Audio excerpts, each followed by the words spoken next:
On peut attaquer le nouvel ordre mondial, pas frontalement, parce que c'est trop gros, mais on peut l'attaquer par la périphérie arabe. Et là, à la périphérie arabe, Israël était un point faible.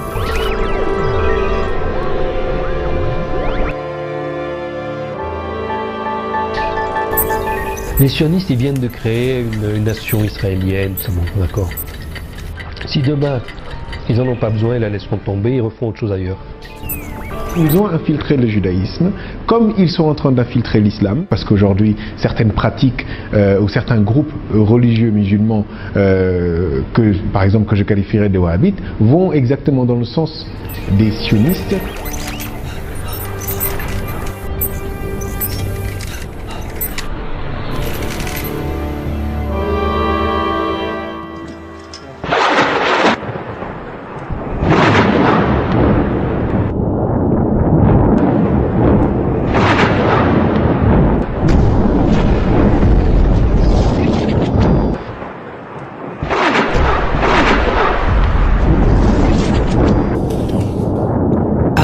Que le malheur des uns pourrait faire le bonheur des autres.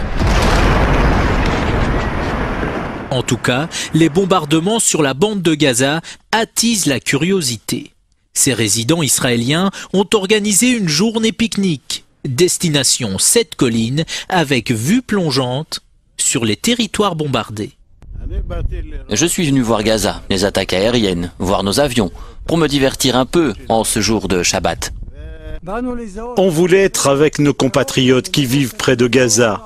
On voulait voir les attaques et tout ce qui se passe ici.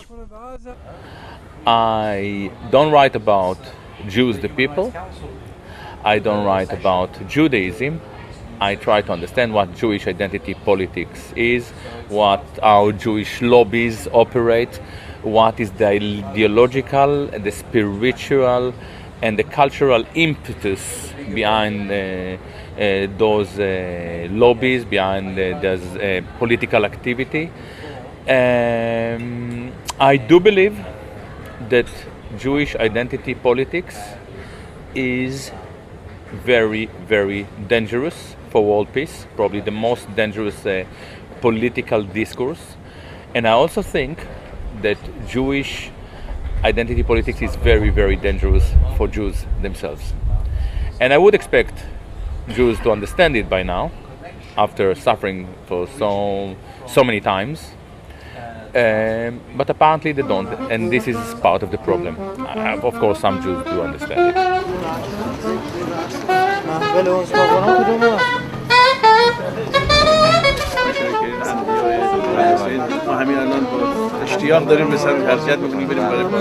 I and my colleagues are part of what we call authentic Orthodox Judaism, and we feel, more than we feel, we know that, as you mentioned earlier, Zionism is a danger. It's a danger for the world. It's a danger for the Jewish people. It misrepresents Judaism. It brings a blot or stain on the name of Judaism.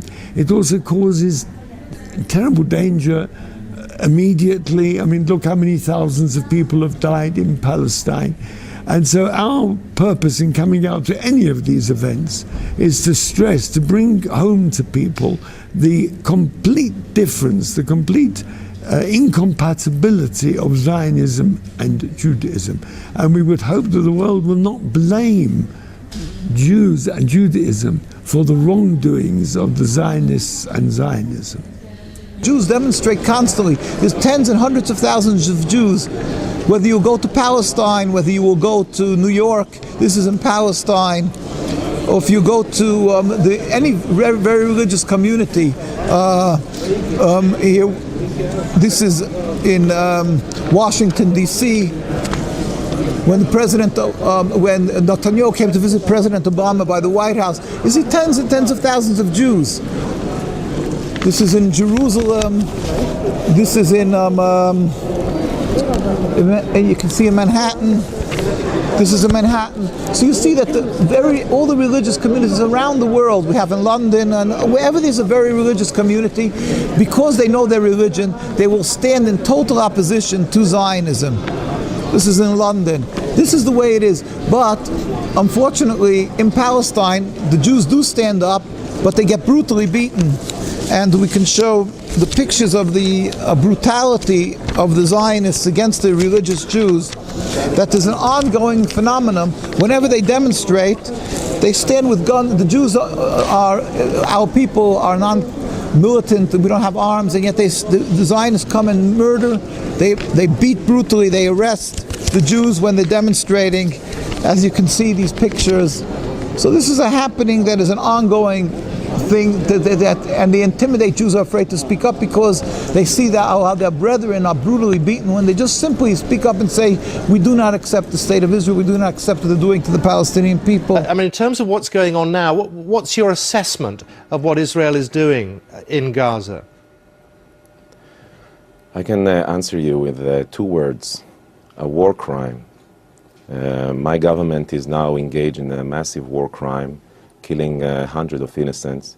It's not just a war crime against the Palestinians, it's a crime against the Israeli people. And on behalf of thousands of Israelis that are demonstrating right now in the streets of Tel Aviv, in Jerusalem, and in many other places, with Palestinians, with internationals, people from all kind of background and all parts of the Israeli society are completely ashamed and against this crazy assault. We know that you cannot kill, as Jewish people, we know that you cannot kill the desire of people to be free.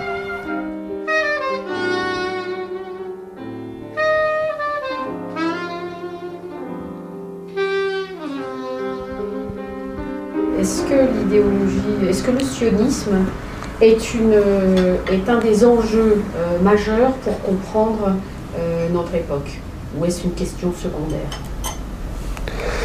Ça dépend ce qu'on entend par le mot sionisme. Si les gens croient que le sionisme, c'est simplement le problème d'avoir un État illégitime qui occupe la Palestine, alors on pourrait dire, au fond, c'est vraiment un problème de la Palestine. Ça correspond, le reste du monde n'est pas concerné. Si on pense que c'est juste ça, voilà, bon, on peut avoir de la compassion pour les malheureuses victimes palestiniennes, mais on ne se sent pas concerné. Parce que c'est une question extérieure très loin, voilà, oui. Ne pas concerner notre vie. Bon. Peut-être si on élargit un peu déjà la question, en se disant oui, mais alors c'est curieux quand même, parce que ce problème en Palestine devrait avoir une solution juridique, il y a un droit international, tout ça, et depuis plus de 60 ans, il y a un veto systématique à l'ONU dès qu'on aborde l'application du droit international à cet endroit-là. Ce qui fait que, en fait, les Palestiniens sont le seul peuple au monde qui ne peuvent avoir aucun espoir dans le droit international. On leur refuse l'application du droit international. Et dès lors, là, il y a quelque chose qui nous concerne tous, puisqu'il y a une zone de non-droit. Moi, je veux relayer la pensée forte de mes amis israéliens Mikado, Michel Warszawski, Amira Haas, Gideon Lévy, qui disent le gouvernement intérimaire israélien actuel ne veut pas la paix. Et c'est ça qui est grave, car s'il voulait la paix, il négocierait avec le Hamas facilement. Le Hamas serait tout disposé à revenir simplement aux frontières de 1967. Il l'a dit à des interlocuteurs nombreux. Mais les Israéliens n'ont pas d'intérêt réel pour la paix. Ils veulent garder les colonies, ils veulent garder l'occupation. C'est ça qui est contraire au droit international, aux conventions de Genève. Moi, je suis un défenseur acharné du droit international qui est bafoué par Israël, au point maintenant, après ce qui se passe à Gaza, de pouvoir être traité par des hauts fonctionnaires internationaux comme criminels de guerre. My philosophy is very simple. Israel is the Jewish state. It defines itself as the Jewish state. Its airplanes are decorated with Jewish symbols. Those airplanes throw bombs on Palestinians, innocent civilians. This means that we are entitled to ask, what does it mean? What is the Jewish state? What is Jewishness? What is Judaism? Who are the Jews?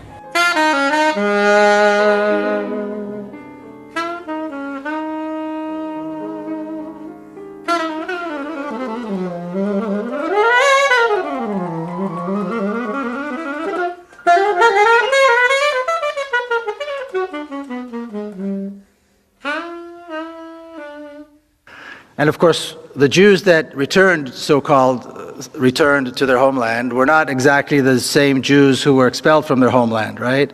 Because these were expelled a couple of thousand years before that.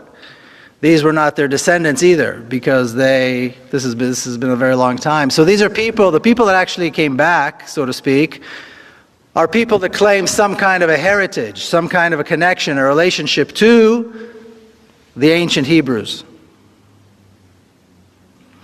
And they claimed that they had the right to return to their homeland, and this is what Zionism was about, and this was accepted by the world as the right.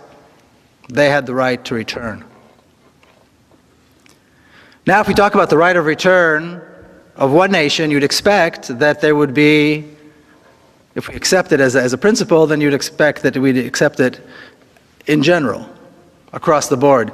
Yet when people talk about the right of return of Palestinians to their homeland, suddenly a red line comes up and everybody says, no, we can't talk about the right of return of the Palestinians. It is very clear that Jews do not form a racial continuum. Yes. I was asked about this issue yesterday in a talk here in Basel. They are not forming a racial continuum, but culturally they certainly form a racist attitude. Jewish people are not a race, but Jewishness is racist. And this is the issue. Dans mon premier lieu, j'ai essayé de déconstruire l'essentialisme juif, la vision ahistorique, parfois complètement fausse, de la destin des Juifs dans l'histoire, dans un but précis, oui, j'admets, de construire l'essentialisme pour reculer le racisme agrandissant en Israël. Mais je n'ai pas pensé dans le premier livre de développer l'idée, est-ce que les Juifs ont le droit ou pas le droit sur la terre de Palestine, parce que j'ai jamais pensé que les Juifs ont un droit sur cette terre, même comme j'étais sûr que les Juifs ont été exilés il y a 2000 ans, errés dans le monde, et après on fait un U-turn, retourner en Palestine. J'ai pensé, j'ai cru il y a 10 ans encore de cette mythe légendaire.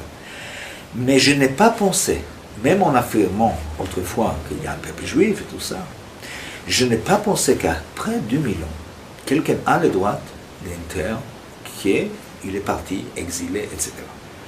Parce que si on veut arranger le monde comme c'était il y a 2000 ans, ça devient une maison de fous, une vraie maison de fous. Rachid Ben Aissa, comme on dit, je suis intellectuel algérien, je suis prof et j'ai travaillé pour l'UNESCO 25 ans. Vous savez, le seul pays où on en trouve des juifs qui parlent encore hébreu correctement, c'est au Yémen. Alors, je suis allé les chercher parce que je suis un linguiste qui travaille sur les langues et j'ai fait de l'hébreu à l'Institut des langues Zo. Sauf que les profs qui m'enseignent l'hébreu, ils l'enseignent avec des accents allemands, etc. Ils ne sont pas capables de prononcer les lettres sémitique, l'alphabet sémitique, le ha, le ka, le kha. Alors pour dire Hamas, on va dire Hamas. Pour dire Baruch, avec K, on va dire Baruch. Voilà. Alors qu'on dit Mubarak et Baraka. Donc là-bas, j'ai trouvé des juifs arabes, ne pas confondre, voilà, le mythe. Il y a des juifs arabes, il y a des juifs berbères, comme il y a des chrétiens arabes, des chrétiens berbères. Le juif n'est pas une ethnie, on ne naît pas d'une mère juive. Le juif, c'est une religion. Il y a des arabes qui ont été juifs, il y a qui sont devenus chrétiens, qui sont devenus musulmans.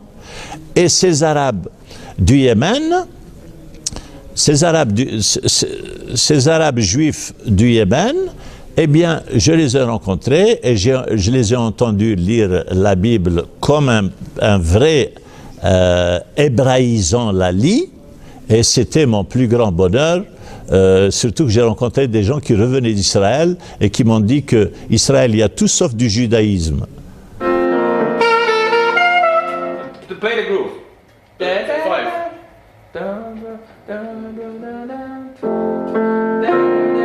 5.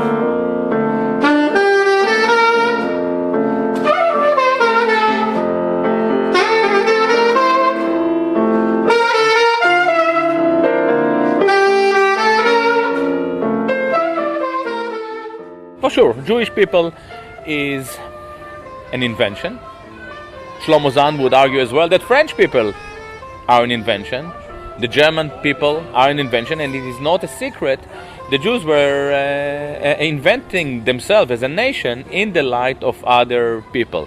The difference between Jews as a people and other nations is that they for many years managed to celebrate the symptoms of this invention on the expense of other people. And this is the problem. The fact that I one day invented myself as a saxophonist, and I managed even to convince quite a few promoters and other musicians that I'm a saxophonist, and I made it into a career. I don't do it on the expense of anyone else. You want to come to listen to Gilad? Salam alaikum. You don't want? No problem. But the Jewish people invented themselves as a nation and went and consciously took the land of another people. And Bernard Henri Lévy is proud of the fact that as you said, he liberated the Libyan as a Jew. You know, so again, he celebrates his invented symptoms on the expense of a lot of people. Vous rappelez d'ailleurs au long du livre que c'est comme juif que vous avez fait ce voyage en Libye. Ah oui. Ces voyages, cette saison en Libye, c'est comme français, comme écrivain et comme juif. Et quand je suis sur la place de Benghazi, je leur parle. Et je leur dis que je suis là comme... Ils me prennent tous pour l'ambassadeur de Sarkozy. Je leur dis, je suis pas ambassadeur, je suis même pas sarkozyste, je suis français et juif. Fils d'Israël. Vous représentez des tribus, moi je suis aussi le représentant fils d'une vieille tribu. Ouais. Le fils d'une des plus anciennes tribus du monde. Alors Bernard-Henri Lévy, la tribu d'Israël. Et les types, mon cher Shlomo, m'applaudissent à ce moment-là.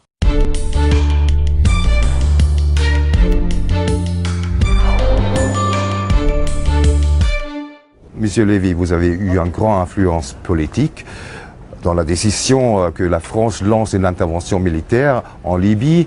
Si vous regardez comme les choses ont évolué, est-ce que vous pensez que cette intervention militaire était encore la bonne décision pour résoudre le conflit? J'ai un seul regret aujourd'hui, c'est pas d'avoir fait ce que j'ai fait pour Benghazi, c'est que personne ne le fasse pour Homs, que personne ne le fasse pour Deraa, que personne ne le fasse pour les villes syriennes massacrées. Le nom de Benghazi aujourd'hui, c'est Homs. Bernard-Henri Lévy, merci d'avoir répondu à mes questions. Merci. Dernière question, on sait que vous êtes très attaché à l'État d'Israël, à sa survie, à son existence et à sa vie dans la paix. Est-ce que ces bouleversements dans les révolutions arabes, et notamment en Libye, ne menacent pas la stabilité de l'État d'Israël? Attendez, je suis plus que très attaché, je suis inconditionnellement attaché à Israël. Je suis un ami inconditionnel d'Israël. Et c'est à ce titre que je vous dis qu'au contraire, ces printemps arabes, je pense que c'est bon pour Israël. I want to understand what Bernard-Henri Lévy means by saying, I'm proud as a Jew. This is my right, it's not my right. This is a necessity because we are killing more and more people in the name of this interventionist ideology.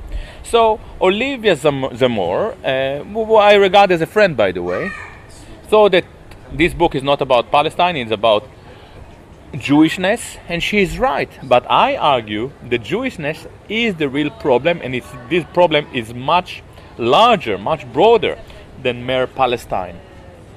If Israel or America or France or Britain would attack Iran tomorrow in order to save the Jewish state, this war can escalate into a nuclear conflict, and this would mean that a few weeks later there will be a very big radioactive cloud over Paris. J'étais très impressionné par le développement de sa pensée sur le tribalisme. Voilà. Et ça m'a créé d'ailleurs quelques ennuis avec certains, par exemple l'Union des Juifs pour la paix, Dominique Vidal, qui pense le contraire, enfin qui pense que Gilad Atzmon dérive vers l'antisémitisme. Bon, moi je ne suis pas du tout d'accord. Donc l'idée du tribalisme a été très intéressante. Pour moi c'était vraiment une découverte, enfin la manière dont il l'avait exposé, développé, etc. Mais par contre, moi j'ai mis quelques réserves sur sa pensée, sur les juifs qui restent juifs tout en étant sionistes et qui, comment dire, maintiendraient une idée du suprémacisme. En fait, lui, ce qu'il voudrait, c'est que les juifs anti-sionistes ou critiques, il leur reproche de rester juifs. Bon, et moi, je m'élève contre cette prétention. Ne serait-ce que sur le plan personnel, moi je me considère comme un juif. Je suis né juif, j'ai été élevé comme un juif. Et dans une famille très traditionnelle, donc j'ai eu une culture juive très développée. Et je ne vois pas, je suis antisioniste, je ne participe pas au tribalisme, loin de là. Et je ne vois pas, ni comment d'ailleurs, abandonner mon identité juive. Je l'ai, c'est pas comme une chemise qu'on change. Et puis en même temps aussi l'autre critique que j'émettrais contre cette idée de Gilad Atzmon, c'est qu'il met tout le monde dans le même panier.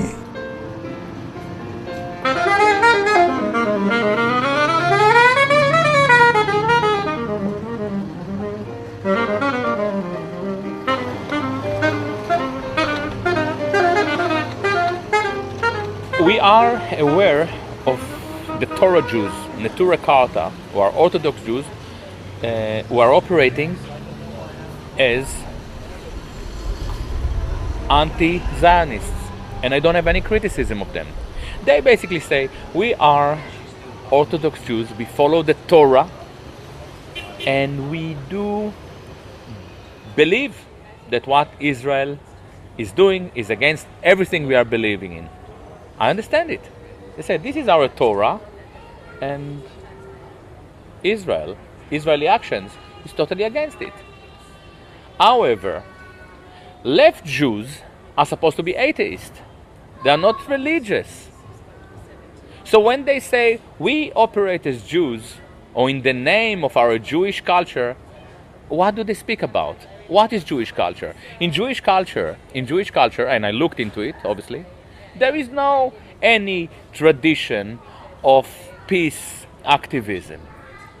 They're operating basically in a racially oriented cell. I can probably join the Jewish pro-Palestinian cell because I'm circumcised by a rabbi. But you can't. Why? Because you're not racially qualified. So is this the message to the Palestinians that there is another racially oriented cell that is operating for them? I don't think so. If they want to operate as Jews, I really want to understand what is the ideology and the spirit that they are promoting. Because as far as I'm aware, there is no humanist text or a body of humanist texts that are recognized as Jewish humanism. There are a lot of Jewish humanists, but they were universalists. Marx didn't operate as a Jew. He operated as a humanist who happened to be of Jewish origin. There is no culture of Jewish humanism. And when they're telling us that they are do what they do in the name of Jewish spirit, being secular, it is not clear what. They are bluffing, they are spinning, they are lying to us. I don't like it. Ce qui est intéressant, c'est que dans cette période de crise aggravée, le système qui achetait avant des gens d'une certaine qualité intellectuelle comme Jean-Paul Sartre. Jean-Paul Sartre est l'exemple parfait du collabo du système, de cette gauche la plus intelligente du monde, qui a vraiment fait le sale travail à partir des années 35 et après-guerre.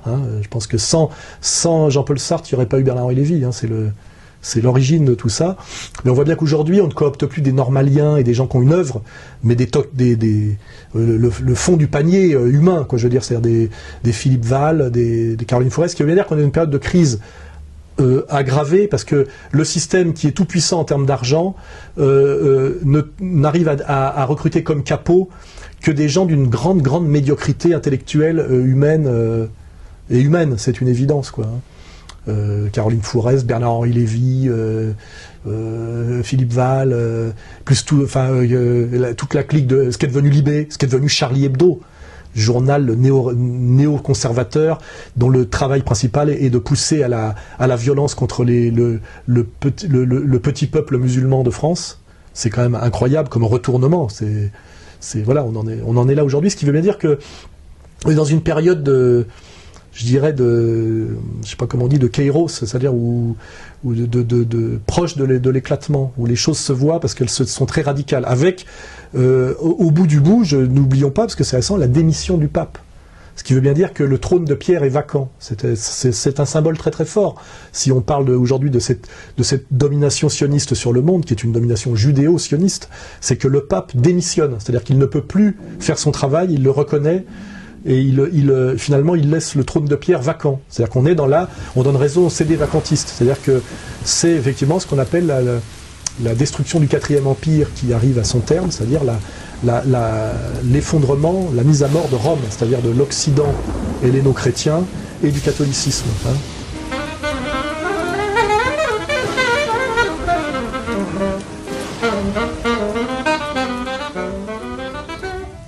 Quand apparaît cette idéologie d'un peuple élu et du reste du monde qui est une sous-humanité, c'est là que se structurent progressivement des stratégies pour assurer cette domination. Et puis alors tout un tas de fantasmes un peu ridicules, où on nous explique pourquoi on cherche à justifier l'injustifiable, cette division de l'humanité en deux catégories. Pourquoi certains ont des privilèges et que les autres doivent être soumis. J'étais très surpris d'étudier là, ce qu'ils avaient appelé le sommet de Jérusalem, où il y a quelques années, tous les néoconservateurs des États-Unis, les grands dirigeants israéliens de tous partis confondus, tout ça, avaient fait une réunion politique, et évidemment pour justifier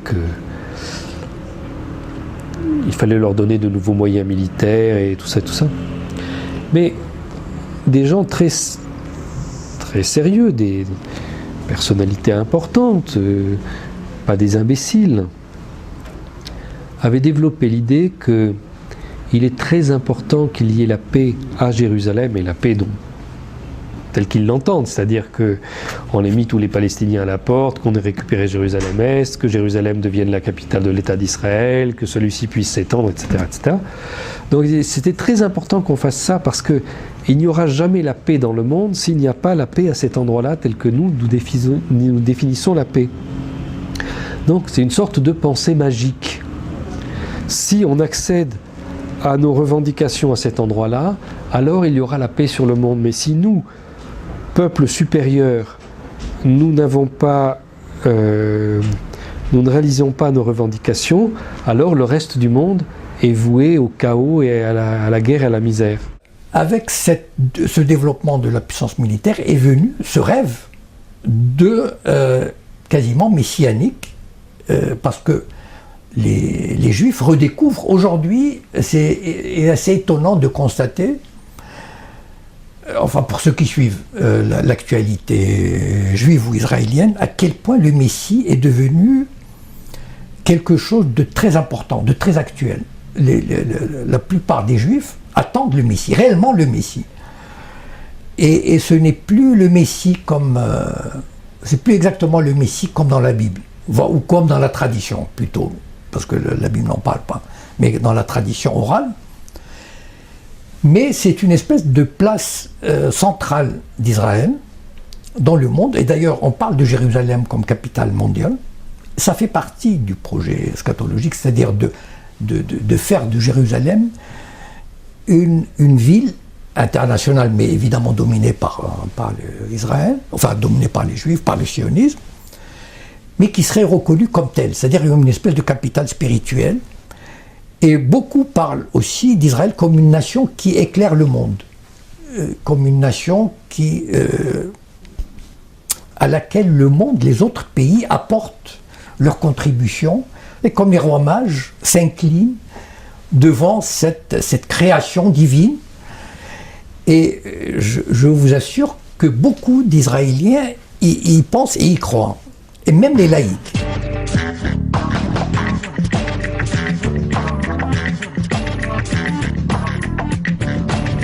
Dans la tradition juive, on dit beaucoup que la paix à Jérusalem est la condition de la venue du Messie. Le Messie arrivera par une certaine porte de la vieille ville, et il arrivera soit pour faire la paix, soit quand la paix soit faite. Donc, véritablement, il y a une dimension, en quelque sorte, utopiste, messianique ou utopiste, de Jérusalem comme lieu de la paix. En fait, les espoirs de paix dans cette région sont liés à ce qui se passera à Jérusalem même. On a souvent dit, par exemple, que le Liban serait le deuxième pays après l'Égypte à faire la paix. Pas jamais le premier. En fait, on se rend bien compte que le Liban sera le dernier pays à faire la paix. Et bien là, de la même façon, je pense que Jérusalem sera le dernier problème résolu. Parce que personne n'a intérêt à céder, ni les Palestiniens qui ne reconnaîtront pas l'indivisibilité israélienne, ni les Israéliens qui n'accepteront pas. Donc je pense que le statu quo est le plus vraisemblable, même si on peut imaginer, rêver d'un Jérusalem devenant capitale de la planète, qui sera un jour unifié autour d'un gouvernement mondial. C'est un joli lieu pour un gouvernement mondial.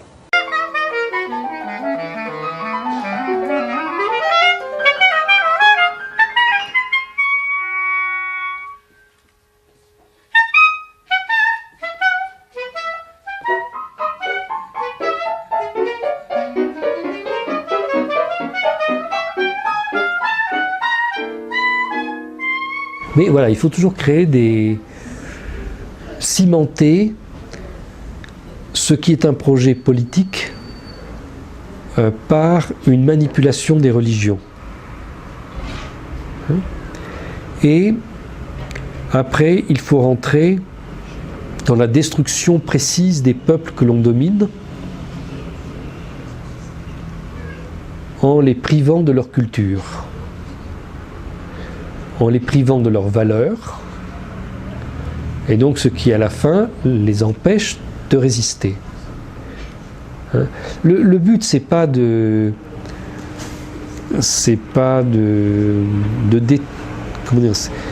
la destruction de ces cultures n'est pas un but en soi, c'est un moyen pour la domination. Le sionisme, disons, c'est l'expression d'une domination par un groupe. C'est-à-dire qu'il y a un groupe qui doit dominer la planète. Maintenant, ce groupe infiltre des religions, infiltre des idéologies. Là, visiblement, la religion qui est infiltrée par ces personnes, et je distingue bien le judaïsme de leur programme, ils ont infiltré le judaïsme, comme ils sont en train d'infiltrer l'islam, parce qu'aujourd'hui, certaines pratiques ou certains groupes religieux musulmans, par exemple que je qualifierais de wahhabites, vont exactement dans le sens des sionistes qui ont infiltré le judaïsme. Comme ils vont dans le même sens que des sionistes qui ont infiltré le christianisme à travers de certains mouvements sionistes évangéliques. Donc, il y a un projet en commun qu'ils tentent de mettre en place en infiltrant les différents groupes qui, au départ, ont des des objectifs tout à fait louables. Les religions en tant que telles, normalement, appellent à l'amour, appellent à la cohésion, appellent à la justice. Alors il faut toujours infiltrer ce qui est noble et puis le détourner de son objectif, de ses objectifs. It's a tragedy. It's because the Jewish people have been living hundreds and hundreds of years in Muslim communities, enjoying the hospitality, the safe haven of Muslim and Arab countries. And in Palestine, we've been living together for hundreds and hundreds of years without any problems, harmonic coexistence, babysitting each other's children. And the only time that this rift developed, that this mistrust and the endless river of bloodshed happened is since the advent of Zionism, which is around 100 years ago. And to explain away all these problems as being because of anti-Semitic, because of religious reasons, is a terrible injustice. So we want to correct this, and we hope that the new generation of media will tackle this problem. And if they correct that, then there could be repercussions in the future, ripple effect, that there could be peace with God's help, both in the Holy Land, Palestine, Middle East, and around the world.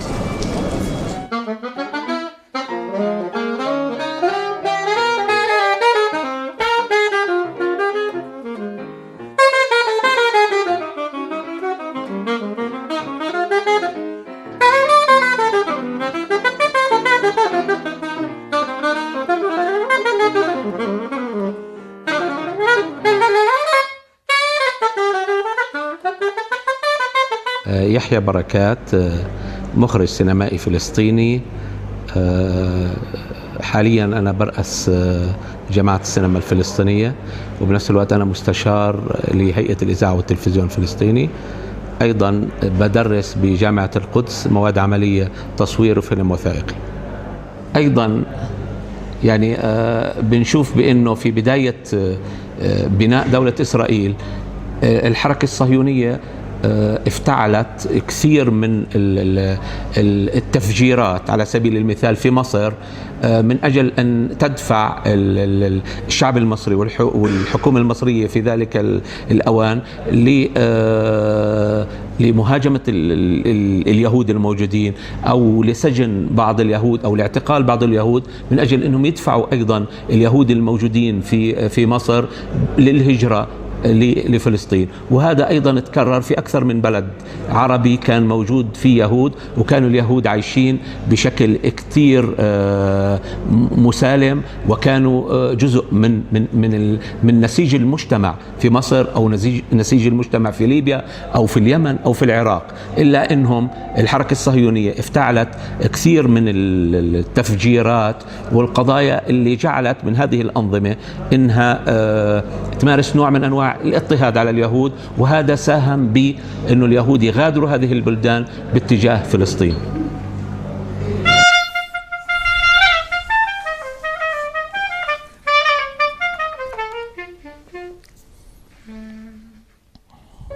Personnellement, je considère, comme ça, quand j'y pense, que j'ai un compte personnel avec l'État d'Israël. C'est-à-dire, en tant que juif marocain, je considère que la communauté juive marocaine, qui était forte de 400 000 personnes dans les années 50, et qui était riche sur le plan de l'artisanat, de la musique, les plus grands chanteurs à l'époque étaient des juifs. Il y avait toutes sortes de monde. Et les sionistes ont cassé, ont brisé cette communauté. Ils l'ont pour leur propre, pour les emmener dans le désert, pour en faire de la chair à canon, etc. Ou du lumpen prolétariat.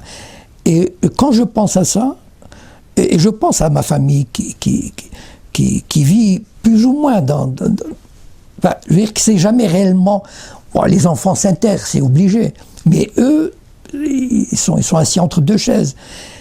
Et je pense à ce massacre, à ce crime historique qu'ils ont commis.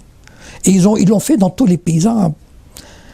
Et ça, je pense que c'est une dimension qui n'est pas réellement politique, mais qui est personnelle, communautaire, et ça me touche énormément. C'est un élément, c'est une dimension que lorsque j'y pense, me fait énormément mal au cœur. In the American Jewish community, for many, many years, Zionism was a very minority current.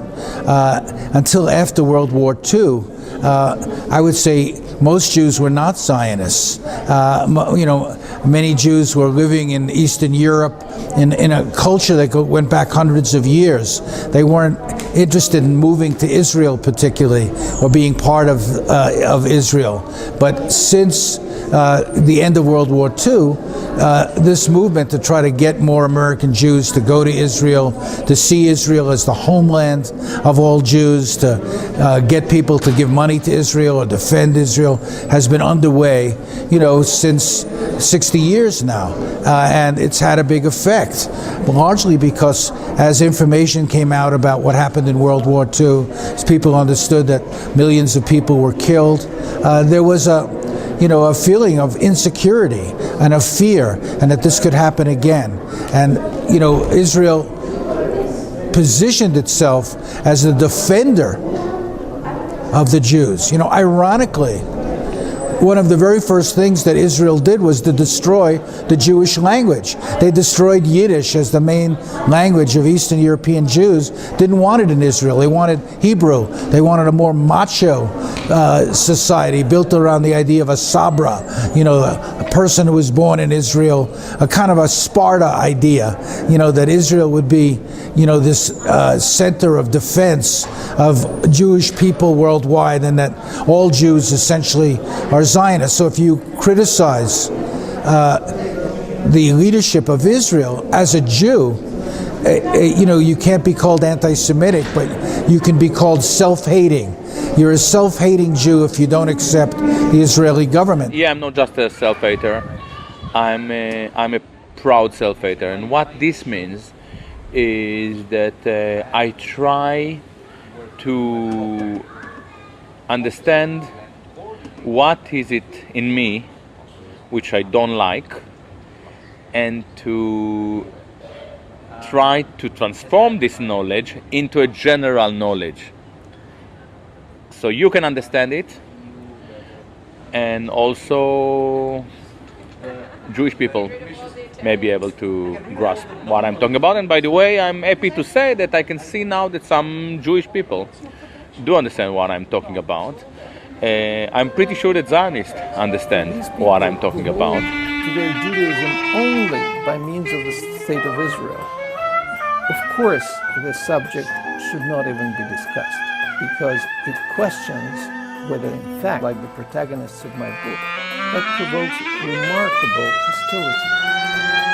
I'm here today to defend Judaism and to oppose the Zionist state. That is the root cause of all the bloodshed and suffering. It's not what Jews want to hope for. They've just hijacked, as we said, and stolen the name of Jews, the Star of David, to be able to legitimize this base, evil, flawed political movement of making a state, and in order to gain support from the world, whether it's masses of Jews who are ignorant of the Torah, or whether it's evangelistic Christians. So they wave the Bible and say, see, God gave us this land. They wave the Bible as a deed to the right to the land, and then they point to the Palestinian people and they say, oh, the reason that they don't support us is because they're anti-Semitic. So even in that, beside the big lie that it's godly given to them now, is the double lie to say that the Palestinian people are opposed to it because they're anti-Semitic, when they simply want the rights to the land. Cet concept moderne de patrie n'a pas existé dans le judaïsme, c'est seulement invention du sionisme. Et d'ailleurs, plutôt, ça manque un peu dans mon premier livre, c'est invention des chrétiens. Surtout les protestants, et dans les protestants du courant puritain et évangéliste. C'est-à-dire l'idée que cette terre doit accueillir les juifs, cette terre doit être une patrie des juifs, c'est une idée chrétienne moderne et pas juif du tout. Les juifs ne voulaient pas émigrer, ils n'ont pas émigré de 2000 ans parce que c'était une terre sainte pour eux, pas une patrie, et même pas, et ça c'est important de souligner, pays de refuge. Parce que vivre pour un vrai juif sur cette terre, c'est beaucoup plus compliqué et douloureux que vivre en Pologne, vivre à Paris, etc. Parce que cette terre sainte, on ne peut pas les salir, on ne peut pas vraiment faire l'amour, par exemple, sur la terre sainte.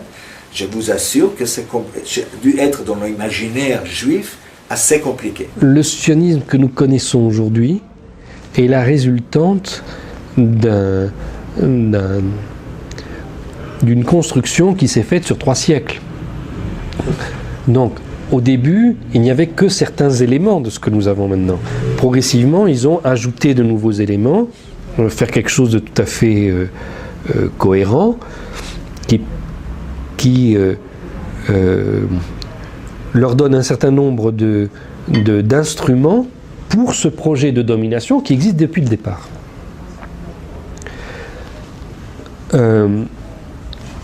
Alors, j'ai fait un travail historique pour montrer que ça part de Cromwell, des Anglais, d'une secte particulière en Angleterre, et que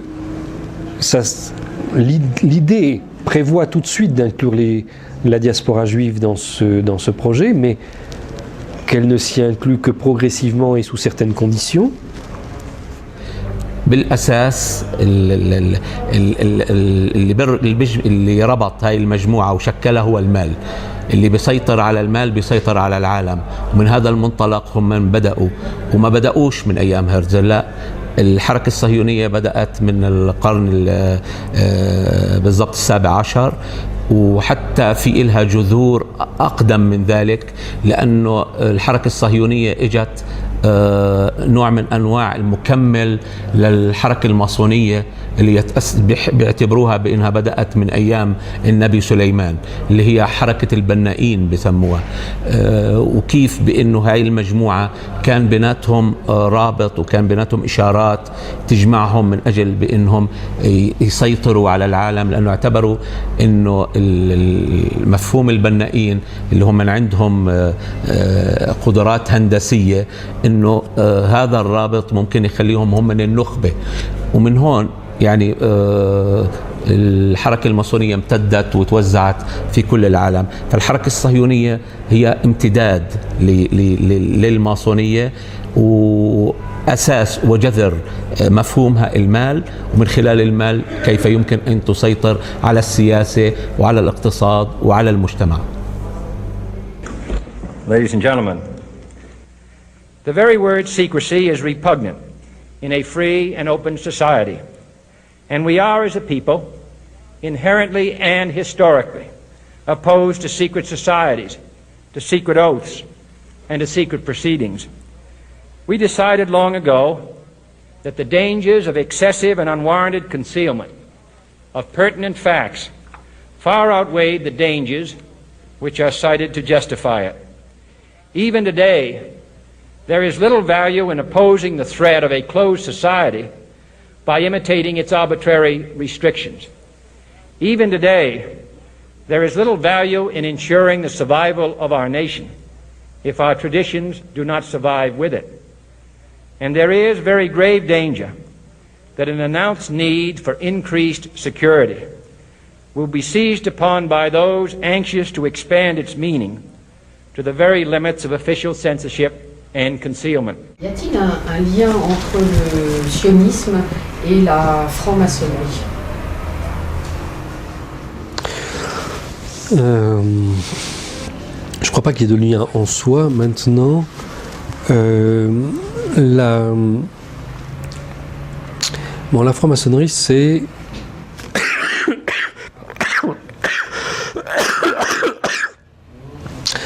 la franc-maçonnerie, c'est une structure qui est à la fois porteuse d'une certaine idéologie et en même temps qui a une caractéristique de clandestinité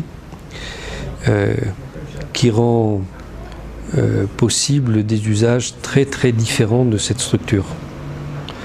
Donc selon les époques, ça a certainement représenté des choses assez différentes, selon les pays aussi. En plus, tout ça a pris des formes multiples, toutes sortes de loges. Donc, premièrement, tout jugement d'ensemble là-dedans me paraît excessif. Ensuite, dans la franc-maçonnerie, il y a des symboles qui sont utilisés par l'ensemble des loges, qui sont des symboles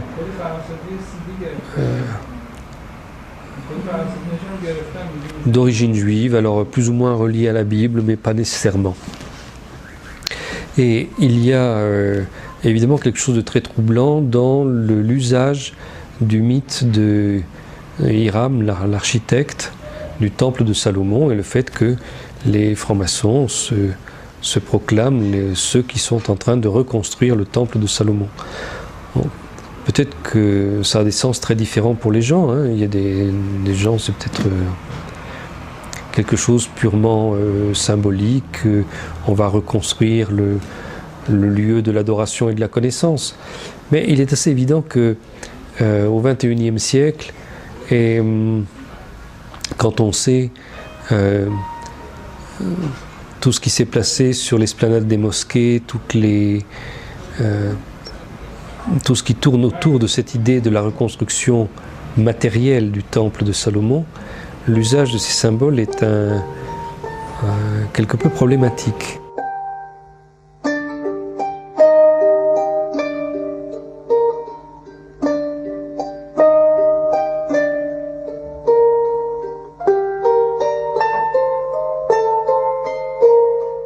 Installé depuis des années en Israël, ce couple d'Américains travaille à la fabrication manuelle de l'instrument des rois. Ils viennent de recevoir une commande de l'Institut du Temple de Jérusalem pour la fabrication d'une pièce identique à celle qu'utilisait le roi David.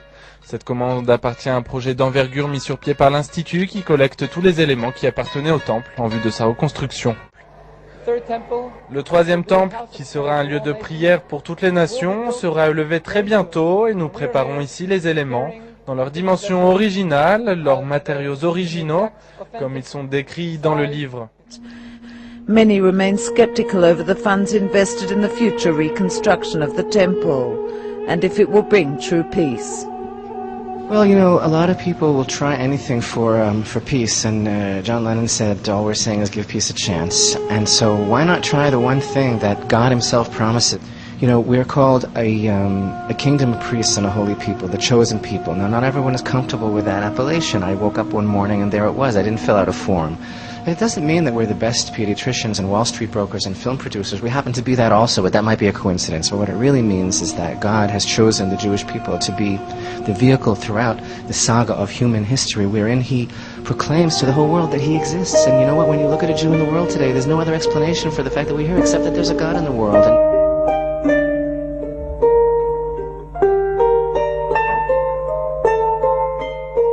Comment ça fonctionne ce système? Votre livre décrit les rapports entre la franc-maçonnerie, le sionisme et le gouvernement mondial. Bon, oui. Tout d'abord décrit dans mon livre Le Nouvel Ordre Mondial, c'est la maçonnerie, pas du point de vue, disons, historique, de logique, comment fonctionne le fonctionnement, mais plutôt son commencement. Parce que la maçonnerie, ça prend son nom d'une profession qui était une profession noble au Moyen Âge. Les maçons en français ou mason en anglais, ça veut dire un constructeur, non? Les personnes qui ont construit la plupart des grandes cathédrales à l'ouest. Alors, mais il y a à partir d'un moment, 1650, ça a devenu différent. Et l'origine a été en Angleterre quand Lord Cromwell a pris la décision d'éliminer son roi. Pour là, il avait besoin des armées. Et pour avoir ces armées, il a emprunté d'argent des juifs banquiers hollandais qui lui ont donné l'argent, il a gagné, tout ça, et alors il a invité ces juifs banquiers hollandais à s'installer en Angleterre. I think what's interesting about Cromwell is once again the Venetian influence. Cromwell is somebody who comes from East Anglia. It's a part of England where the Venetian influence was strong, and we find people in Cromwell's personal entourage who are Venetian origin or strong Venetian connections. I think Sir Horatio Pallavicini can be considered one of these. Cromwell, in my view, acts as a Venetian puppet. Now, it's also true. He brings in, I think it's Ben Manasseh. He allows Jews to return to England for after a period of several centuries when they were not there. But Cromwell is the founder of the British Empire in the sense that his genocides in Ireland are one side of it. He's also the creator of the English Mediterranean Squadron, keeping English warships in the Mediterranean permanently. That's really where the empire begins. He does it under Venetian influence.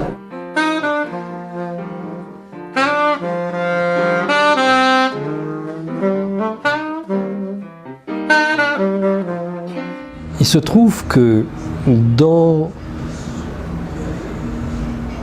la secte restaurationniste dont faisait partie Cromwell et dans certains courants à l'intérieur du judaïsme, il y a des points communs très forts qui ont fait que ces gens-là ils pouvaient bien s'entendre et qui pouvaient concevoir un système où il y a des gens qui sont des élus et puis les autres qui sont rien et qu'on peut exploiter sans avoir de mauvaise conscience, puisqu'ils sont rien, ils sont des sous-hommes, quoi. Et certainement, on n'a pas assez travaillé pour comprendre comment ces idéologies ont pu se mêler, se structurer. Et il faut savoir que ce que Cromwell a lancé, ça a donné donc les orangistes en Irlande, ça a donné les afrikaners en Afrique du Sud, et ça a donné le Mayflower et la construction des Amériques, l'extermination des Indiens d'une part, et enfin l'État d'Israël d'autre part. Mais ça a eu plusieurs branches, tout ça, et il y a une absolue logique à tout ça. C'est absolument la même idéologie. Donc on voit en réalité que, si on comprend bien, l'avènement au XXe siècle d'Israël est lié totalement, mais ça c'est un voile de vérité qu'on déchire quand on lit notamment Douglas Reed, la controverse de Sion, c'est qu'en réalité, ce fait incroyable que 2000 ans après pratiquement la destruction du Second Temple, Israël, qui était un projet biblique, se réalise concrètement dans l'histoire européenne en réalité, parce que c'est une histoire européenne, a beaucoup à voir avec l'épopée bancaire qui renvoie à l'épopée Rothschild. En réalité, pour résumer, et là c'est un peu violent, mais c'est pas grave, ça demande des années de travail pour comprendre ça, l'État d'Israël aujourd'hui, quand on creuse et qu'on passe par, qu'on regarde ce qu'il y a derrière Herzl et qu'on trouve Shem Weizmann et qu'on regarde qui y a derrière Shem Weizmann, et la vitrine à la fois de l'arrogance et du pouvoir mondial des Rothschild. C'est-à-dire que la toute puissance de la banque, on va dire judéo-protestante, mais dont le noyau dur est juive, a permis à un moment donné au XXe siècle de s'offrir par l'argent des Rothschild quelque chose qui avait été promis par Dieu, mais que Dieu ne donnait pas pour des raisons théologiques, et qui est l'État d'Israël. And more than that, in the Torah it's very clear to a Jew that our expulsion from the Holy Land with the destruction of the temple was a decree of God because of our spiritual lacking, not because of our physical lacking. In other words, it was a decree of God, and it wouldn't have helped us. All the king's horses and king's men, all the strength possible could not have saved us from this decree of God. And therefore the solution, the remedy is not to take strength and to cry physically return, because that would not be the solution to a spiritual problem. On the contrary, we were warned by God that if we will attempt to breach the oath of God, that God put us on the 3 oaths, since the destruction of the temple, not to return in mass in large numbers. Secondly, this is oaths through King Solomon, a prophecy of King Solomon, not to return in mass, not to rebel against any nations, and not to attempt to end exile. So by attempting to breach all these oaths, by going back en masse, creating a state, fighting the nations, and explaining to the world that it's our beginning of redemption, they're breaching all these oaths, and we were warned by God that it will bring catastrophic results for the Jewish people because it's fighting God's hand, it's going against God.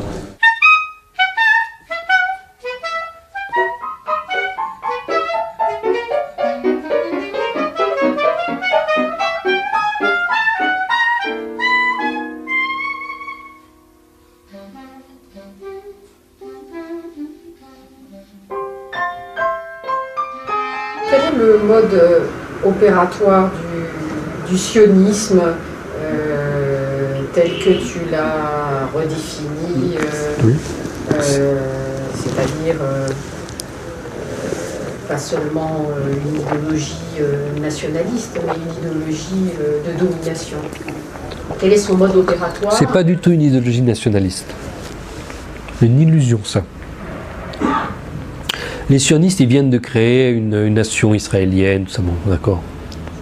Si demain, ils n'en ont pas besoin, ils la laisseront tomber, ils referont autre chose ailleurs. Il n'y a aucun nationalisme dans le sionisme. C'est une idée élitiste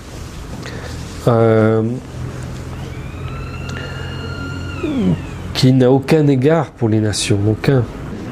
La création du sionisme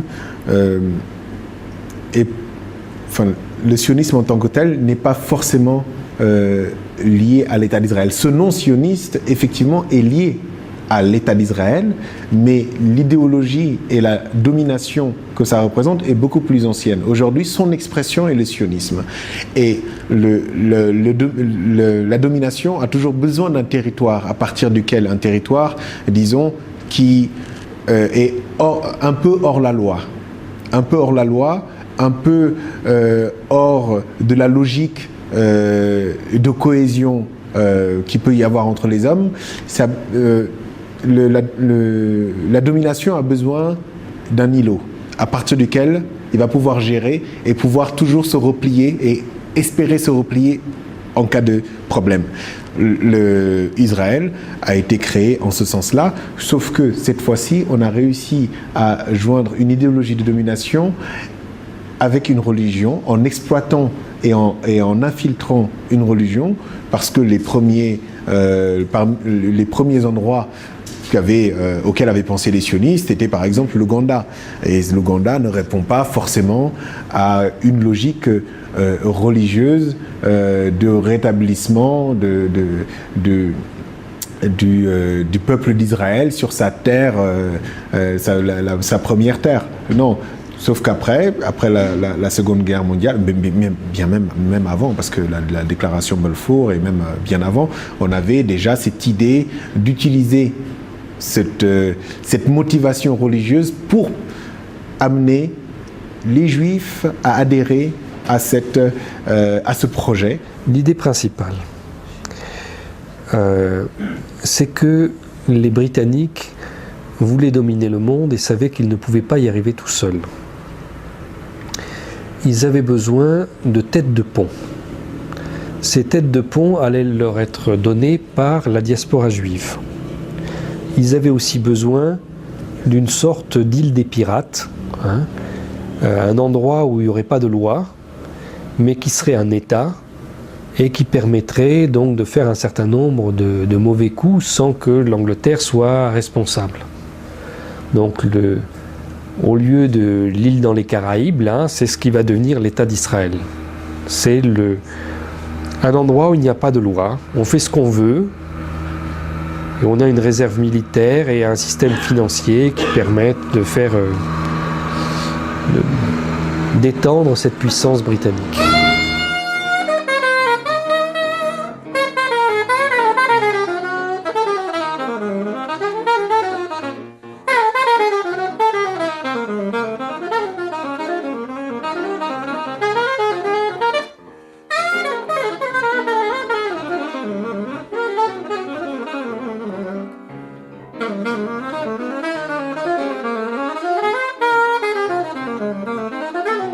Zionists and Israelis Israeli leadership, realized at a certain stage that actually it is far more clever to leave the diaspora Jews exactly where they are. Try to think about a guy like Wolfowitz. You know, you take him to Israel, but are you going to put him in a tank? You know, it's not in an airplane. No. In America, it's quite useful. He designed the American neoconservative philosophy that is there to serve Zionist interests. Emmanuel Ram, he was in the Israeli army for a few months or whatever. But in America, he was the chief of staff of the White House. Much more useful. The same applies to Lord Levi. What are we going to do with Lord Levi in Israel? In Britain, he funds the Labour government. At the time, this government launches a criminal war for Israel. Beautiful. Or actually not beautiful at all.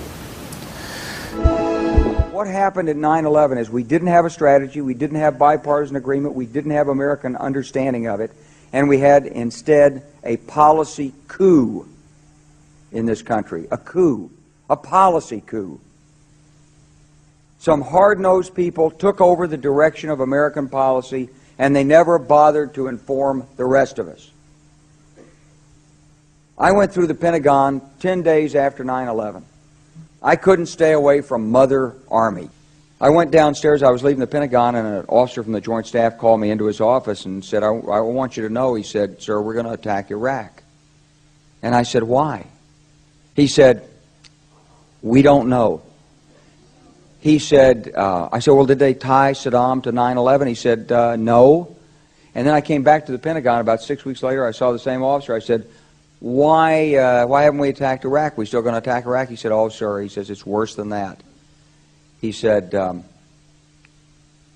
he pulled up a piece of paper off his desk. He said, I just got this memo from the Secretary of Defense's office that says we're going to attack and destroy the governments in 7 countries in 5 years. We're going to start with Iraq, and then we're going to move to Syria, Lebanon, Libya, Somalia, Sudan, and Iran. This country was taken over by a group of people with a policy coup. Wolfowitz and Cheney and Rumsfeld, and you could name a half dozen other collaborators from the Project for a New American Century. They wanted us to destabilize the Middle East, turn it upside down, make it under our control.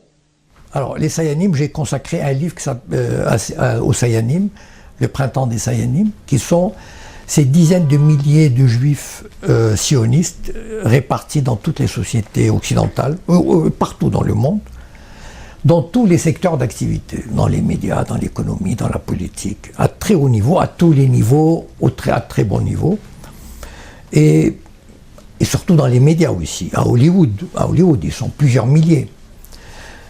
Et donc tout ce corps des Sayanim, qui sont dirigés par le Mossad, ils sont dirigés par un département particulier, le département de la propagande, la guerre de propagande, et qui, mettent du lion, introduisent une espèce d'homogénéité de la politique de l'oligarchie dans ce domaine. C'est-à-dire que, par exemple, ils peuvent lancer des campagnes pour interdire le Hamas, ou pour Gilad Shalit, ou pour mener une guerre contre la Syrie, enfin, ou contre l'Irak. Et donc, tous ces Sayanim introduisent, développent une pratique, une homogénéisation des politiques américaines, françaises, etc., et qui permettent justement de créer ce lien très serré entre le sionisme, entre Israël et l'oligarchie, occidentale, c'est l'oligarchie. Et donc, par exemple, tous ces think tanks, par exemple, qui permettent cette espèce d'imprégnation de l'idéologie sioniste, cette imprégnation de pratiquement tous les tissus universitaires, médiatiques, économiques, culturels. Et c'est là où le sionisme joue un rôle essentiel dans cette oligarchie.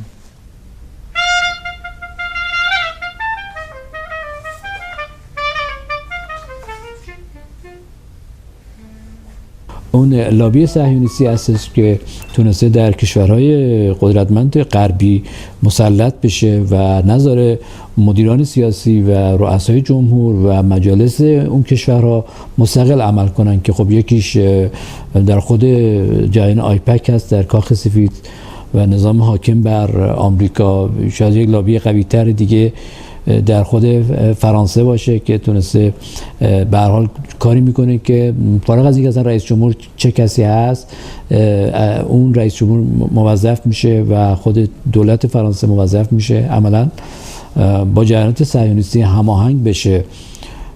خب قوانینی که اونجا حاکم میشه که اصلا نمیشه علیه صهیونیست حرف زد، نمیشه در واقع با از نظر تحقیقاتی و دانشگاهی علیه جنوساید و مثلا موضوعی به اسم قتل عام در آشویتس به تحقیق پرداخت و در اون تردید کرد و تشکیک کرد. به نظر میرسه که بله اون قدرت اصلی صهیونیست قدرتی است که در نظام حاکم بر آمریکا و بعضی از دول اروپایی بخصوص فرانسه تونسته مسلط بشه و بازار صنعت، بازار سرمایه و بازار طب رو عملا در اختیار خودشون قرار گرفتن و دارن به این شکل در دنیا مدیریت میکنن. Ce que je pense du sionisme, c'est tout simplement, je n'ai même pas à penser, je lis une étude américaine faite par deux grands universitaires, deux professeurs qui enseignent dans les universités les plus cotées en Amérique, Jewish Lobby, vous allez sur Google, et la conclusion de cette étude, c'est que Jewish Lobby en Amérique, AIPAC, ne défend pas les intérêts d'Amérique, il défend les intérêts d'Israël.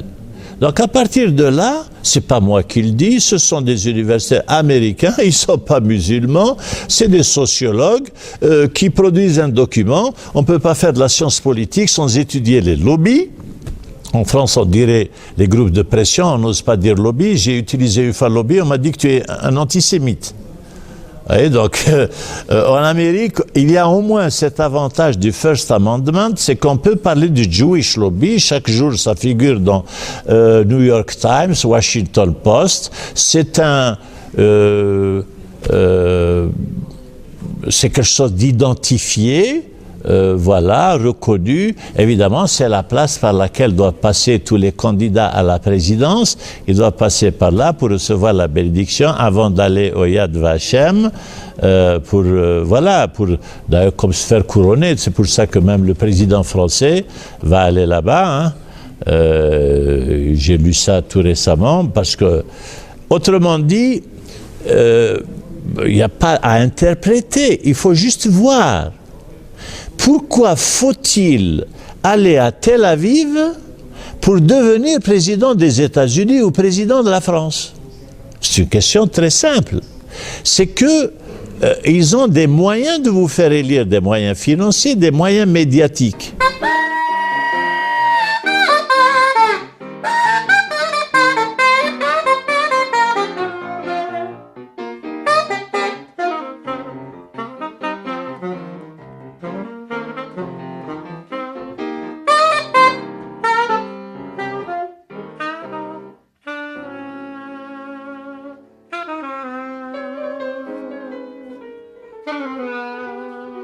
Within the last 3 decades, we see a serious transformation, a clear transformation, and actually we witness a very close affiliation between Israeli governments and the global Jewish lobby. In America it is called AIPAC, in Britain it is called CFI, and before we had LFI. In France we have CRIF, and basically in every influential country in the West we have devoted Zionist Jews who spend a bit of money, not a lot, because Western politicians are not very expensive. They're definitely cheaper than tanks. They spend some of their money buying European, Western politicians and make them into Israeli Sabbath-going. En tout cas, moi, ce que je peux vous dire, parce que je ne parle que pour moi, c'est que la lutte contre l'antisémitisme, je vous dis ça pour des raisons politiques, historiques, ma famille est profondément liée à Vladimir Yankelevitch, qui a écrit le plus beau livre qu'on puisse écrire sur l'imprescriptible et sur la Shoah. Par ma femme, je suis lié de manière éternelle à la communauté juive et à Israël, quand même. Donc je ne viens pas ici pour recevoir des leçons de brevet de lutte contre l'antisémitisme. Ce soir, moi, j'avais le bureau politique de mon parti. Et Xavier Bertrand m'a dit, mais tu t'en vas. On parle des retraites, c'est important. Et je lui ai fait passer un papier en disant, pour moi, Israël, c'est plus important que les retraites.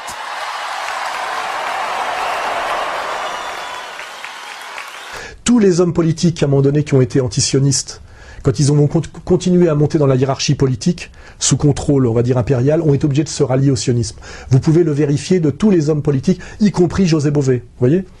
Y compris, comment il s'appelle, le maire de Bègle, là, j'ai oublié son nom, Noël Mamère, tous, vous verrez que c'est... Et là, vous avez vraiment les rites de soumission, et ces rites de soumission montrent bien qui a le pouvoir et qui ne l'a pas. Parce qu'en dernière instance, on se soumet à qui a le pouvoir, pas à qui ne l'a pas. Et donc vous voyez bien que le pouvoir est bien bancaire et sioniste, et quand vous dites qu'il est bancaire et sioniste, vous voyez bien que finalement le sionisme n'est jamais que la vitrine du pouvoir bancaire, ce qui veut bien dire que ce pouvoir bancaire n'est pas seulement la logique du capital et la dérive du capital, mais aussi une vision en dernière instance religieuse d'une élite, d'une élite qui en dernière instance a une vision théologique et téléologique, et qui renvoie beaucoup, comment dirais-je, à la vision prophétique et messianique de ce qu'on appelle les Lévites, et qui renvoie aussi à la passion du Christ et à ce que Jésus-Christ a bien montré du doigt, notamment tel que le raconte Matthieu dans les évangiles, quand il a chassé les marchands du temple, et qu'il a bien, comment dirais-je, séparé la vraie religion de la religion dévoyée, devenue mammonique et satanique, en montrant du doigt ceux qui l'ont mis à mort, et qui continuent à le mettre à mort jour après jour, qui est le Sanhédrin. Et qui est le Sanhédrin d'aujourd'hui? C'est le CRIF. Et vous voyez bien qu'avec le CRIF, vous avez à la fois le pouvoir bancaire, le pouvoir sioniste, la diabolisation systématique par l'antisémitisme, et la soumission de toutes les élites françaises et de tous les corps constitués à cette puissance par le dîner du CRIF. And they have succeeded in order to promote their idea of forming and maintaining a state in Palestine. They've succeeded in infiltrating government circles in Europe and particularly in the United States, and to the extent that anybody who wants to succeed, particularly in the United States, anybody who wants to succeed in politics there has to be prepared to support the state of Israel. And they have built up, perhaps through financial influence, but they have built up a tremendous influential power in support of their cause. Mi chiamo Claudio Moffa e sono professore ordinario all'Università di Teramo di storia delle relazioni internazionali. Insegno anche storia del diritto internazionale. Inoltre ho fondato nel 2005-2006 il Master Enrico Mattei in Vicino e Medio Oriente, che tuttora coordino e dirigo. La svolta vera invece c'è stata quando è crollato il blocco sovietico. Si è creato uno squilibrio internazionale che ha permesso agli Stati Uniti e a Israele di praticamente fare quello che volevano. Ha prodotto ricordiamoci al proposito che la Russia post-sovietica in una prima fase era guidata da Yeltsin e quindi era completamente assente come punto di contrapposizione sullo scenario internazionale. Del resto, una caratteristica fondamentale del ventennio che ci separa oggi dalla fine del blocco socialista è la crescita del potere di Israele, del potere delle sue lobby in molte parti del mondo. In Russia abbiamo la lobby della famiglia finanziaria di Yeltsin, con Berezovsky, Gusinsky, Khodorovsky, tutti magnati della finanza che si erano appropriati delle industrie di Stato e che poi però sono stati sconfitti da Putin. Negli Stati Uniti, come ci dicono Walter Meschemer, la lobby israeliana è diventata egemone non soltanto fra i democratici ma anche fra i repubblicani, e il controllo dei mass media, il ruolo dei mass media in un'epoca di globalizzazione anche dell'informazione ovviamente hanno prodotto il resto. I mass media negli Stati Uniti sono quasi tutti in mano appunto a diciamo direttori di origine ebraica, questo e legati sicuramente al sionismo. You know, I've lived in Hollywood for 25 years now. I've worked in the film industry for that long. And I've worked at the lowest and the highest levels of the industry. Hollywood by and large is a chaotic machine through which individual ideas come to expression through the use of pools of money that move around. The industry itself was founded largely by Jews leaving Russia. Many Jews came, and there are a lot of Jewish artists and thinkers, and Jewish traders, for example, who've developed sums of money, and they came to Hollywood because it was a way where they could express their ideas freely without fear of recrimination. And so there was a center of Jewish people that developed in Hollywood. But to say, for example, like some do, who don't know Hollywood, that Hollywood is controlled by Jews is inaccurate. Hollywood is controlled by corporations. And some Jewish people, who may not be religious Jews, who may just be Jewish by birth, happen to be presidents, vice presidents, in control of some aspects of Hollywood movie making.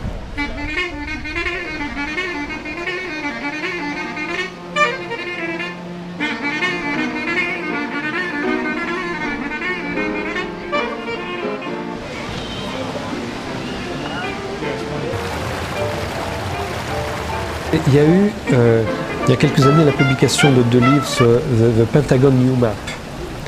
Donc c'est cette idée comme ça d'un monde organisé en un centre et des périphéries successives. Illustré au cinéma par des films de science-fiction où dans les périphéries successives, les hommes sont dégénérés. Souvent, ils ont été victimes de radiations atomiques, etc. Ils sont tous... bon. Et donc, les gens bien sont au milieu.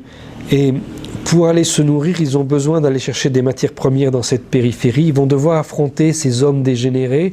Et c'est tout à fait normal de les écraser, de les tuer. Ce ne sont pas vraiment une humanité. Bon, que l'Irak devienne un chaos général, c'est le problème des Irakiens, c'est pas notre problème à nous. De te dire qu'est-ce que c'est que les Irakiens, c'est jamais que des Arabes. Bon. Et en plus, ils sont musulmans, donc ça. Mais il y a des puits de pétrole. Et nous devons sécuriser ces puits de pétrole. Donc, autour des puits de pétrole, il y a des installations militaires. Et puis, le jour où le puits de pétrole est fermé, ben, on s'en va, puis c'est tout. Les indigènes, les sauvages, ils restent dans leurs problèmes, ça ne nous regarde pas. C'est une vision impériale extrêmement nouvelle. Jusqu'alors, toujours les empires se préoccupaient de créer une stabilité là où ils étaient. L'Empire romain, quand il arrivait, il construisait des aqueducs, il amenait des thermes, il organisait, il développait les endroits où il s'installait. Tandis que le sionisme, l'endroit où il arrive, il ne développe rien. Il détruit, il pille, il s'en va. Jamais le sionisme n'a laissé derrière lui un grand monument. Jamais. C'est quelque chose sans aucune contrepartie. Et il n'y a pas de contrepartie parce qu'il y a un peuple élu et une sous-humanité. Donc, impérialo-sioniste, il y a de plus en plus de gens qui révisent l'analyse consistant à dire qu'Israël, c'est un instrument de l'Amérique. De plus en plus de gens se rendent compte que, en réalité, l'Amérique est... Obama ne peut rien dire contre. Il répète chaque fois que je ne sais pas qui garantit qui. Israel's security is sacrosanct. It is non-negotiable. And Jerusalem will remain the capital of Israel, and it must remain undivided. There's no country on earth that would tolerate missiles raining down on its citizens from outside its borders. So we are fully supportive of Israel's right to defend itself from missiles landing on people's homes and workplaces and potentially killing civilians. And we will continue to support Israel's right to defend itself.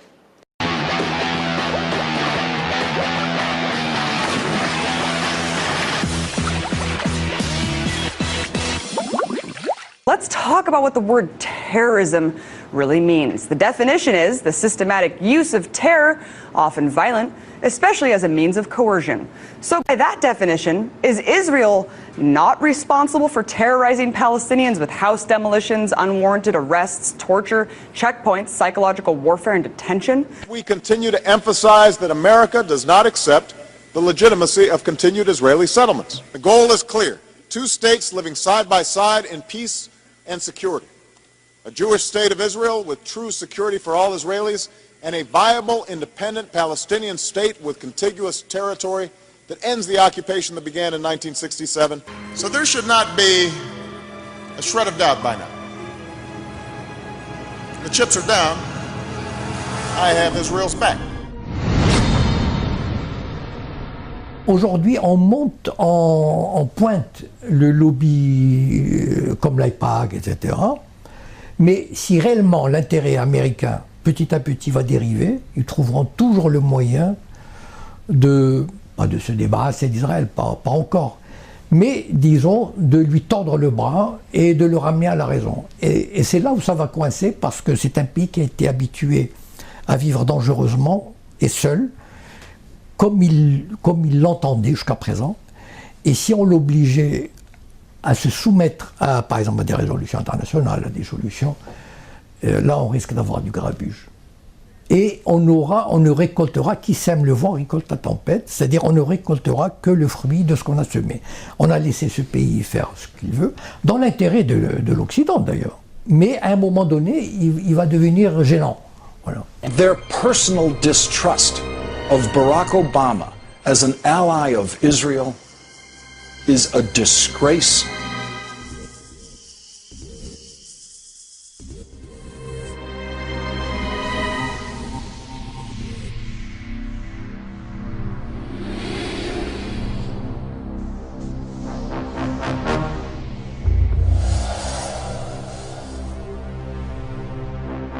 Il y a eu beaucoup d'arguments ces dernières années sur qui dirige qui, Israël, les États-Unis. Merci.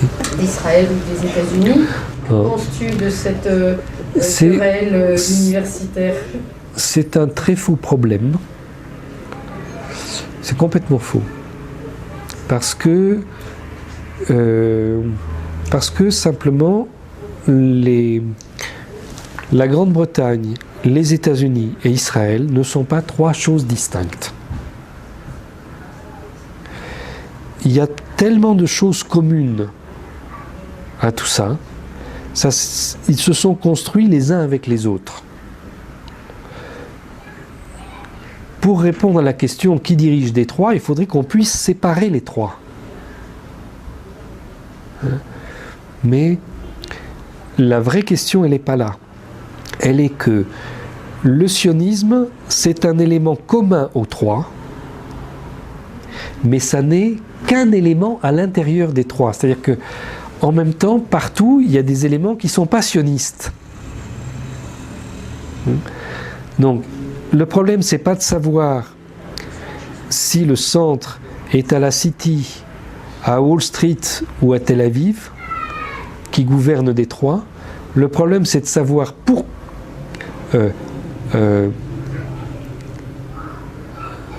à quel moment les sionistes sont eux-mêmes victorieux dans ces centres de décision. On a ouvert vraiment la porte de Pandore avec ce pays. Et comme il est doté d'ogives nucléaires, enfin centaines d'ogives nucléaires, il a 6 sous-marins nucléaires offerts par l'Allemagne pour compenser le génocide. Et donc qui peuvent se balader en Méditerranée, en mer Rouge, partout. Et donc ils peuvent faire peser une menace assez extraordinaire. On imagine la menace qu'ils peuvent faire peser même sur l'Amérique. Ils sont capables de tout. Voilà. Ces gens-là, aujourd'hui, sont capables de tout. Et ils deviennent hargneux. Ils sont vraiment, moi, quand on les écoute, quand on les entend, on ne peut rien leur dire. Voilà. Ils sont, comment dire, c'est l'enfant gâté à qui on a tout donné et qui ne peut rien accepter, aucune remarque. Je veux dire, il y a eu cette petite reconnaissance minable de la Palestine à l'ONU, et ils ont réagi comme des... voilà. Mais ils développent une paranoïa extraordinaire.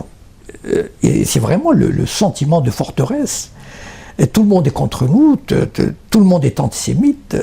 Margaret Thatcher, vous savez comment le surnom qu'on lui donnait, l'antisémite. Margaret Thatcher, antisémite. Non, mais c'est ça, c'est-à-dire tout. Il faut voir ce qu'on dit, même François Hollande, même Sarkozy, il ne leur plaît pas à 100%. Il n'y a aucun dirigeant qui leur plaît à 100%. En fait, ce qu'ils voudraient, c'est quasiment quelqu'un qui dise amen à tout ce qu'ils font. In order to make the Palestinian solidarity into a vivid discourse, we should address the problem. The problem is not merely political, the problem is the Jewish state. We are dealing with the Jewish state. We are dealing with Jewish ideology, we are dealing with Jewish lobbies globally, all over the world. And then the Palestinians are just part of this conflict. As a matter of fact, they're just in the forefront, unfortunately, I'm very sorry for them, they are in the forefront of a very big battle. Et dans ce projet de domination, il y a un aspect qui est que pour dominer, il faut aussi diviser les hommes et leur enlever leur âme. Donc il y a vraiment une idée de destruction des cultures, des valeurs qui sont différentes d'un endroit à l'autre, mais d'une déshumanisation extrêmement organisée et profonde des sociétés. De destruction des tissus sociaux. C'est le seul projet de domination qui est allé aussi loin. C'est un projet de domination dans lequel on considère toujours que les ennemis ne sont pas les États, les ennemis ne sont pas les gouvernements, les ennemis ce sont les peuples. C'est fondamental comme idée dans ce projet.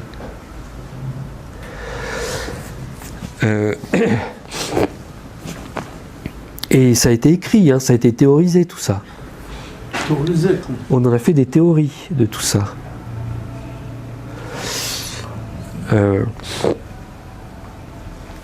Donc la résistance, elle passe aussi par la reconstruction des cultures, par la reconstruction des tissus sociaux. Et là, il ne faut absolument pas rentrer dans les impasses morales dans lesquelles on s'est mis, parce que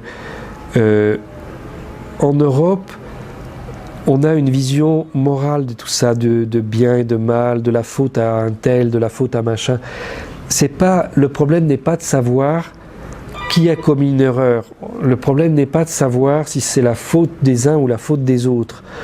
Le problème, c'est essayons de nous élever au lieu de continuer à descendre. Voilà, c'est tout. Essayons de nous élever. Qu'est-ce qui nous amène vers en haut et qu'est-ce qui nous amène vers en bas? C'est tout. On doit uniquement regarder les choses comme ça.